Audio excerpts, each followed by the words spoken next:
Hello creatives, it's Dooreen here. I have been doing some floater cards for the last couple weeks, and I'm doing a video to show you the two different styles that I've been doing and how they go together.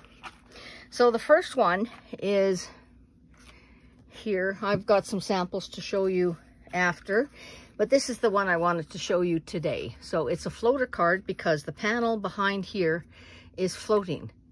So this card folds flat for going into an envelope.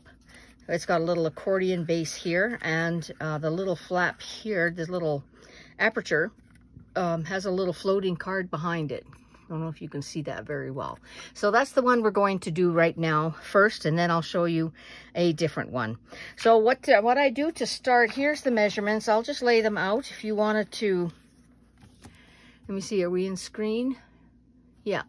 Let me just zoom in, see if I can't do this right. There you go. Can you see that? You need one panel that's 4 1/4 by 11. I did resize these to be a 5 1/2 by 4 1/4, the A2 size when it's done. I do have some other ones to show you that have taller dimensions, but I prefer this because you're using much less paper and it's easier to do. So you're going to need a piece of 4 1/4 by 11. Out of a 8 1/2 by 11. You're going to score that at 5 1/2. This gives you your base. And then the front and back panels, you will need 2 of those at 1/4 inch less. So 5 1/4 by 4. And then you need a piece that's 4 1/4 by 3. And you score in 1/2 inch increments. I don't know if you can see the scores. Probably can't. So there are the measurements to do this. I would suggest if you have precious paper like the Mintay, you just want to use little bits of it, then it's easier to do it with coordinating cardstock first until you get the hang of this, and then you can use the double-sided paper if you want. So I'll put this aside for a moment and let's start. So I have this. Where's my trimmer? This is 8 1/2 by 11. There's my trimmer. Oh, I had it hidden. And we want to cut this at 4 1/4. I've got a bad corner there. So 4 1/4. Oh, I should get back a bit. There we go. Here. 4 1/4, which means you get 2 card fronts out of this. And 5 1/2. You're going to score. There you go. This aside, and you score that in half. Make sure you're lined up good, and score that down. So there is your base. Now I've already pre-cut my papers. I have, here is another front. I'll use this one I just did, and I'm going to use a piece of this for the front. And on the inside of the card, you want something neutral, because when you look at this card, you're looking through the aperture and you see a decorated panel that seems to be floating. But on the inside, you want something neutral because you're not really going to see it that well. But I do want paper behind there, because if it's just stark white, it is going to show. And so I want something pretty, but I don't want something with you know, a real fine detail that's going to be covered up by this panel. So I've chosen this one to go on the inside, and that will go like so and like so. But before we put this on, we're going to do the accordion, because this paper will cover up the hinge that you're putting at the bottom. This will all make sense in a moment. So first I'm going to be putting this on. Now these cards that I've done today, I haven't done any inking, nothing vintagey. It's all pretty paper. It's fun, it's quick, it's easy. But of course you can do so many things. I mean, it is paper, so of course you can embellish it and do any number of techniques and tools you want on it. I think using your gel prints on this would be lovely. Okay, so the first step is to create your aperture. You're going to put this through your die cut. I decided to use the waffle flower. There's this one here. I used my postage stamp. It's pink and Maine. I suppose I better, I don't know what there it is. I use this die set. the pink and main, and that is PNM 231 postage dies. If you're going to Paper Arts Creations in Leduc, they have it, or they will be getting some more in. But for now, I'm using the waffle flower nested round rectangles, and I'm using this. And I think, yeah, it's the 8th one in. It's the number 8. So I'll put that aside, and I'm going to tape this in place, and I'm going to cut out my aperture. So by the magic of television, I've lost mine. It was just, here it is. Okay, got it. So I did one ahead of time, and this is what you have. There is your aperture, your panel. There it is. And now we can decorate the inside. Now to score this one, the little 3-inch one that scored every 1/2 inch, I'm just going to fold it back on itself, do the accordion, and I'm just going to make sure that's done really, really good. I'm slightly off.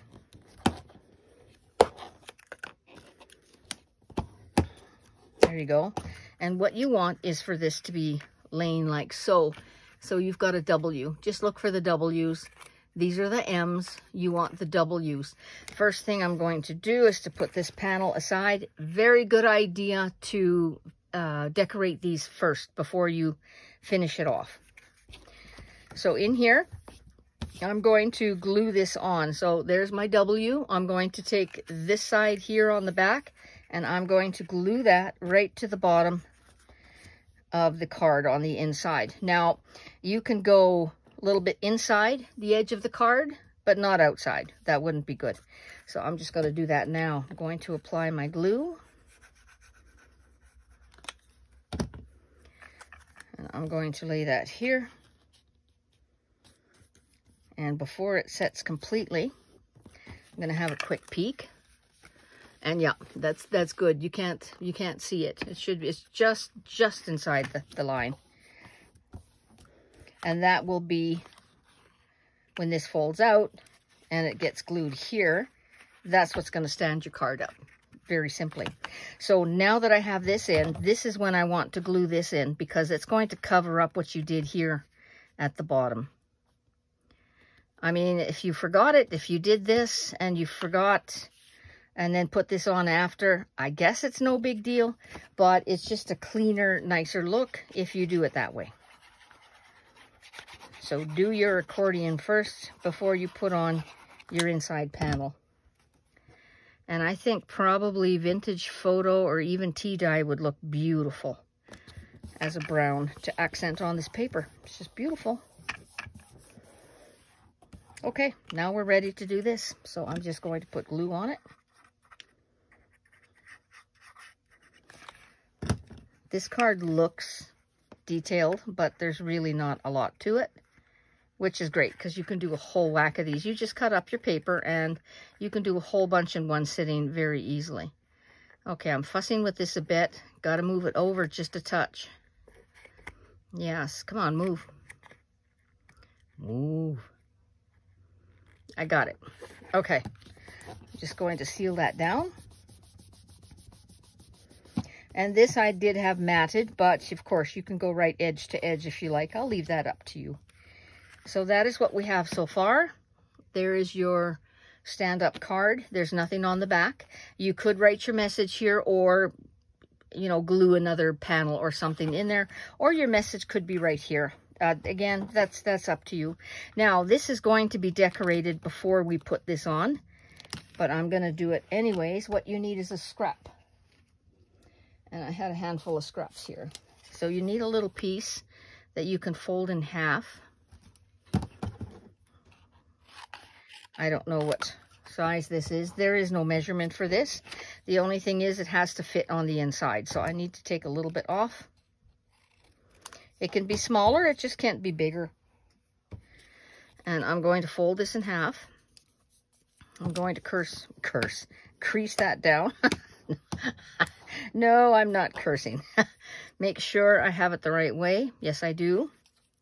And I'm going to glue that right at the top. So it's going to make a little hinge. Okay, let me get this on. I hope I'm still in frame. I've not been looking. Okay, this goes across the top. And you can go right to the edge. So that's what's going to get glued inside the card. So when you've decorated this, and I wouldn't consider decorating it so it should still fit in the confines, and there's a lot of decorating you can do. On this one, I just had some cheesecloth behind it because all the ephemera bits that I cut out, they're all the same color. They were not showing up. So a little bit of vintage cheesecloth and a pair of scissors, some ribbons.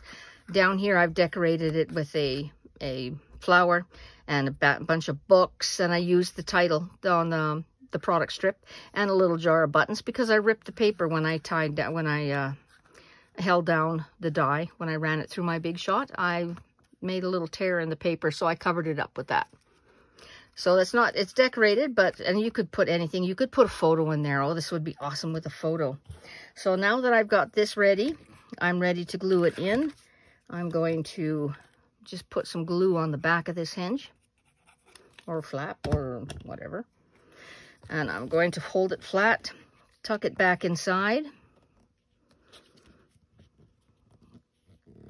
just like so, and secure it in place. So now, when it opens, you have a floating card. You can see it floating in there. See, it's floating. It's fun. There you go. And then all you have to do is decorate the outside. There it is, just like that. So here's some other examples. This one is another one from Mintay. I just decorated it with a few things, and I just used those images that came. And again, there she is floating. Very nice paper.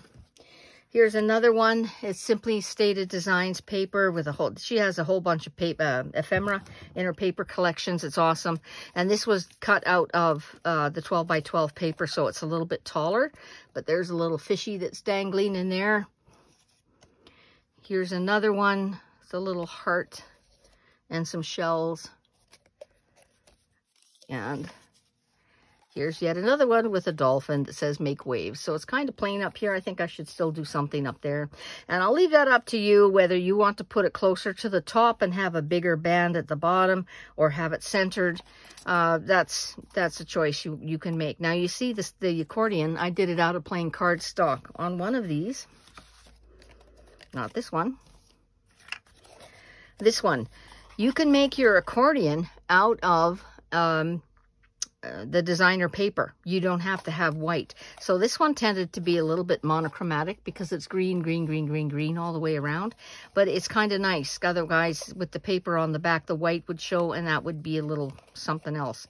So yeah, these are taller ones, but these ones are all made out of 8.5 by 11 cardstock, 5.5 by 4 1/4 front. Isn't that fun? So that's that style. Let me put this aside. And now the other style is this. It's got a little mechanism here. I put this on a card base. It's got a little mechanism again, it comes down nice and flat for mailing, but it's very simple, and you can layer so much. So the dimensions for that are, you need a 5.5 by 4 1/4 standard A2 size. You need another piece the same size, but you're going to score 1/2 inch, 1/2 inch, 1/2 inch, 1/2 inch, 1/2 inch, 1/2 inch. That's it. So you can make this card any size you want.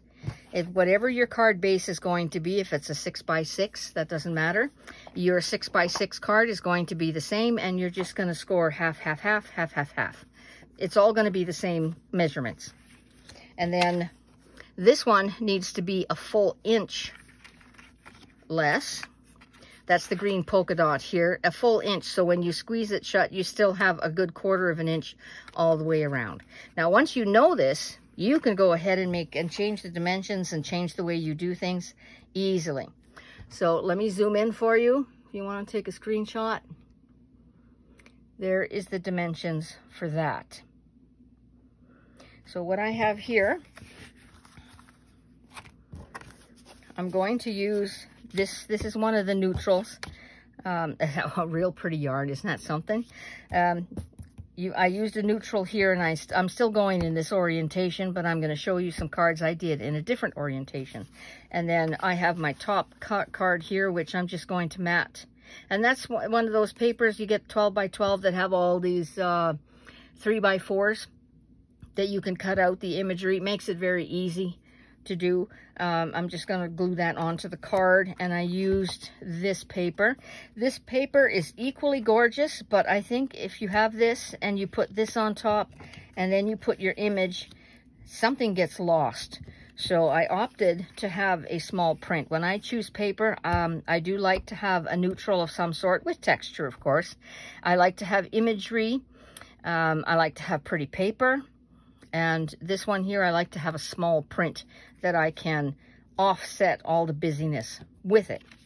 So this is my base. This is what I chose. And here is my 5.5 by 4 1/4 that's been scored. And I'm just going to fold down those scores. So it's at 1/2 inch, 1 inch, 1.5 inches on both sides. Very easy. That measurement doesn't have to change. Okay, I'll score this down really good.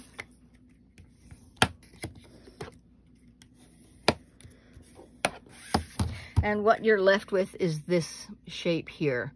And the glue is going to go here and be glued to the base card like this. It kind of reminds me of those origami frogs that jumped around. Same kind of idea. I'm going to have here, and I'm putting glue here. Now, of course, if you're going to be inking up your cards, you want to ink up all your paper ahead of time. This ideally should be in the middle. I'm just going to get my fingers gluey and just squeeze this down so I can line this up really well. Have it in the center as much as possible. And I'm just going to press that down for a moment. I could also turn this over and press it in place. And remember, the warmth of your hand is what's going to set that glue and glue those two pieces together. So there we go. There we have the blip blip. That's it. That's it for that. And, you know, folding flat to go into the envelope. Awesome, awesome. This is going to be glued on top. Now, the first time I did this, naturally, I put glue all over the back of this, and I put it on top. And I smashed it down and I set it. Of course, it glued everything in place. So my tip for you today, most important, glue here. Glue on your panel. Do not glue on this piece that you're putting on top. Just applying glue. Scribble, scribble. And I'm going to press it down with the wet glue. I have a moment to move things around if I need it to be adjusted. There we go. So that's pretty good. I got 1/4 inch all the way down, all around, so it shows up nice when it's on the card. And this I am just going to glue on. So this is the very, very simplest. It's just the bones of this card, just the mechanism of putting it together. I think it needs a lot of embellishment, maybe some dewdrops, definitely some inking and fibers. Maybe some more cheesecloth would be good under here. And I'm going to pop that up. I'm going to use foam tape at the moment. If you're using pop dots, you want to put one in each corner and something in the middle, because you're going to play with this card and you don't want the center of the card to collapse. It's going to be all out of shape. So let's just put something in the middle as well to hold it all together.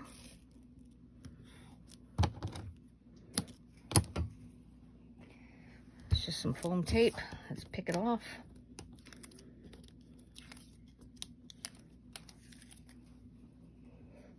And I'm going to line this up as carefully as I can because I know I have one shot at it. And boom, chakalaka. There we go. Now, at this point, because you have this lift here, you have an edge here that you can tuck things under. So it's giving you the opportunity to add more things to it. It needs a quote, maybe a nice little band across or the happy birthday or something. And then I would put that on a card base, because this is as its own, it's not going to stand up. I can't write my message on the back because it's double-sided paper. So I think it needs to go onto a card base, and I would use something heavier, maybe a 110 cardstock, or something of the sort, because I'm using, most of these papers that I'm using is 80-pound Neenah white cardstock, the classic, and it's just not, it works, but it's not super stable. You need something a little bit stronger. So like this, I've got a card base here. So it does stand, but you have to open it pretty wide in order, and it might still tip. So something a little bit stronger will help it stay up a little bit better. So that's that one. Let me show you what I've done. This one is in this orientation. This is paper from Simply Stated Designs. I love this paper. Look at the ephemera. Love those polka dots. Can you see that? Oh my God, it's awesome. So I have this one. I have a Happy Summer with some drink ephemera on it. There's one with a digital image, just a little bit, very simple. This one is gorgeous. That's the ephemera from Chantel at Simply Stated Designs. And I've got some cheesecloth behind it and a cute little quote. And that's it. I mean, these go together so quick. All it is just a little bit of paper. This one is another digital image, beach bums. It's got a palm tree, a couple pieces of paper. So it's very good for using up your scraps. This one here, I've got stacking crabs. I glued together the 3 different sizes, and it says, "Don't worry, be happy." That's cute. And this one here has poolside, drink. And here's another one from Mintay. It's got some fussy cut out things, My Happy Season. So that's a pretty good card right there. That's pretty sturdy. So that is how you can play with, maybe I just need to come out just a bit. Okay. So there you go. There's my selection of cards and all the other stand-up ones. And that's it. That's how simple they are and how quick, if you're at a crop or if you're just having a mass make session at some time with your friends, at your friend's house, whatever, you can do so much. All you need really is a very nice paper kit that's got lots of different papers and embellishments to play with. And there you go. So any questions, do let me know. I'll answer them. And I hope you will share some of your cards that you've done. These are just, again, just the simplest. There's no inking. There's no nothing. It's just a little bit of fun. So I'd like to see what you come up with. Thanks very much for watching. I did enjoy the demos, and thanks for coming out for that. And I will bid you good night. Thank you.